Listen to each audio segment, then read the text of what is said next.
AITAH for reporting my SIL to her exchange student host program when she omitted her PDF file husband from the application? Posted by you/Lingonberry Patsy. Throwaway account. I'll try to keep this as concise as possible. I don't feel like I did anything wrong, but I have several family members cutting me off right now. My husband's brother, Sean, has 2 felony arrests, one in 2019 and one in 2023, for possession and distribution of child porn. He was fired from his teaching position at a high school for alleged inappropriate contact with a female student. He has had inappropriate relationships with underage girls online throughout the entirety of his 15-plus-year marriage to my sister-in-law, Anne, including immediately after they were married. Edited for clarity, my own daughter, when she was about 5 or 6 years old, this was before we knew any of this, around 2009, she is in college now, once came running upstairs from the basement where she had been playing during a gathering with extended family and said, "Sean told me to touch his worm." We all froze and questioned him, but he said she was mistaken. We then questioned her separately, away from him, and were satisfied that she was okay. But after that, we never let any of our children be around him alone again. I want to be clear, I was a stay-at-home mom, and no one watched my kids but me. So he was never a caretaker for my children at any point. This is also why we have never allowed away sleepovers. Sorry, not sorry. Sean also took inappropriate photos of his wife's then 10-year-old sister while she was sleeping during a visit to their home. After the last felony arrest, and divorced Sean for legal protection because she's a teacher. Except they never stopped living together, and she never changed her name. Nothing changed. He also never faced any real consequences, just financial ones. He lost his job, but that's about it, because my in-laws basically footed the bill. He didn't even have to register as a sex offender. Okay, so here is where people are mad at me, and I ask, am I the jerk here? And posted in our local moms group and on her Facebook wall that she is hosting a foreign exchange student for the summer and asked if anyone else would be interested. My head about exploded. My family hosted the year before last. You need to have a kid near the same age as the student and be able to pass a background check. I knew Sean could never pass one. So how in the world were they hosting? My husband immediately called his parents. They happened to have both Sean and Anne's 2 kids there, who knew nothing about the exchange student and were stunned to hear about it.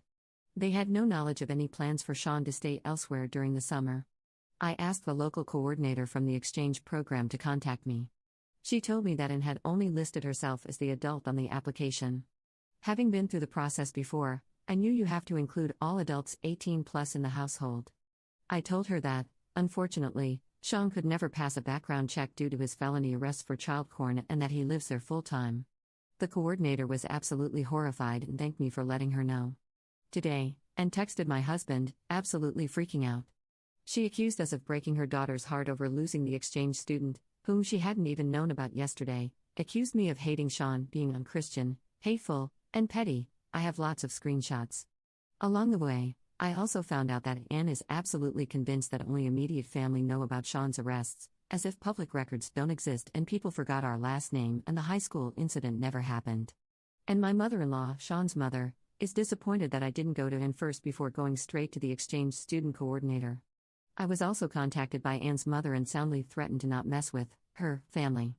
I have now blocked them all across all socials. /relevant comments. Additional info from Op.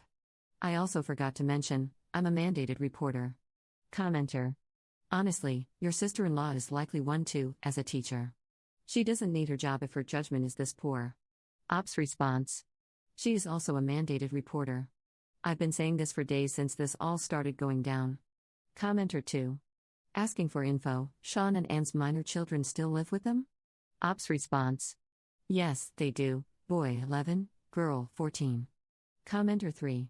Please reach out to his parole officer. Op's response. It's so messed up he doesn't have one. He was never convicted. Twice he was caught up in the same sting. He is so dumb that the second time he was arrested, they were watching the same sites, and he used the same logins with the same passwords. Anyway, all the county wanted was money for the huge fines. They let them all go. He spent like a week in jail, that's it. Op on law enforcement's awareness. The cops know he lives with his minor kids. The last time he was arrested, they told him they would be watching him even more closely. Hell, they arrested him a day in front of them. Op on Anne's relationship with the program owner. So, I'll elaborate a little here. Anne is personal friends with the owner of this company. She has been waiting years to finally host. She is more than furious with me because she is humiliated that I outed her. The truth is that she had zero intention of putting Sean on the application because her friend was the owner and assumed it wouldn't be looked at twice. Because, trust. Why didn't the op call the police after he asked her daughter to touch him? So this was in 2009 or thereabouts. Before any suspicious behavior had come to light. And knew about stuff but hadn't told anyone. And as far as we knew, she turned around and ran upstairs, nothing happened. And he acted completely dumb. Had we known about the other stuff, we would have had context. All I'll say now is hindsight is 20/20, and parenting is not for the weak.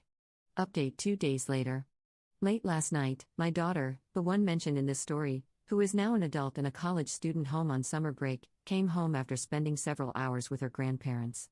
They had a very long and thorough talk about the situation. They believe I instigated it but don't actually blame me. They say it will have serious and far-reaching effects within the family, and to that I say, these are natural consequences.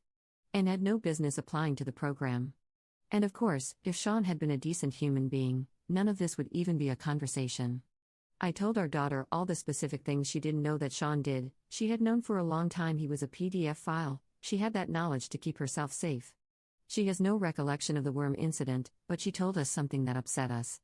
My husband recounted how he would watch his brother basically groom, his word today, younger girls when they were teenagers. Please, be kind. This was in the 90s and he didn't know anything about this, he just knew it was weird. He said he would watch him flirt and manipulate younger ones, but he thought it was innocent. He noticed the behavior more and more as they got older but never thought it was sinister. Then our daughter said, okay, so this makes me feel better. When I was little, I had like a weird crush on Sean. I knew it was wrong because he was my uncle. But I feel confident that nothing physical happened to me because I was never alone with him. So somehow he was saying things to her, which is his mo. My mother-in-law says he has Peter Pan syndrome and blames all his problems on being stuck in his teenage years emotionally. I think it's a cop-out. Also, I received a text this morning from the exchange coordinator. It said, "Hi, so as it turns out, Anne's ex-husband is going to move out and she is going to host. He won't ever see the girl. I really appreciate you telling us everything." I responded, "So the problem I have with that is my husband called his parents before I ever spoke with you to find out if he was going to live with them, and they had no idea. Sean had no idea. And had no plans to tell you when she left him off the application. Just so you know, she planned all along for him to be there and for you to never know about it. She's untrustworthy. She tried to get him to be a chaperone on one of these exchange trips after his first arrest. You should also do a home visit. The house is a shambles and not fit for an extra person. I'll leave it at that. If they decide to let her host after all this, I don't know what, they are putting themselves in crazy liability." Second update 6 hours later. I got in touch with their corporate office and said it was egregious that, despite the information I had provided, they would still be allowed to host, and that Anne had admitted to me in writing that she had omitted him from the application and had not included any references who knew about his arrests. She said that to me plainly when accusing me of being the one to rat her out. They forwarded my complaint to the director of the local office, and she emailed me to call her. This happened to be the person who is Anne's friend.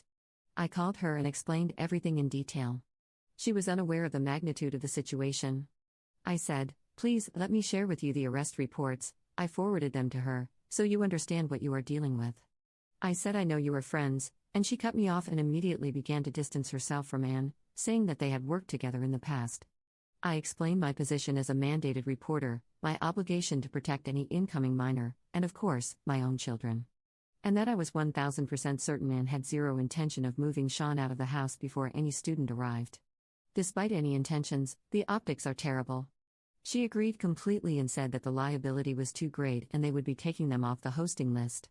I also told her about Anne's mother threatening me over this, and she was sympathetic and offered to deny them based on the home visit rather than any background check or living situation. I told her that Anne already hates me, so it matters little what reason she gives them for the denial. Top/relevant comments. Commenter. What the hell is Anne thinking? Why is she so keen on hosting? Like, is the exchange student a present for Sean or what? Commenter 2. I'm getting procurer vibes from Anne. This feels like more than willful blindness, as bad as that might be. Commenter 3. So, what is everybody drinking after reading this? I'm thinking turpentine.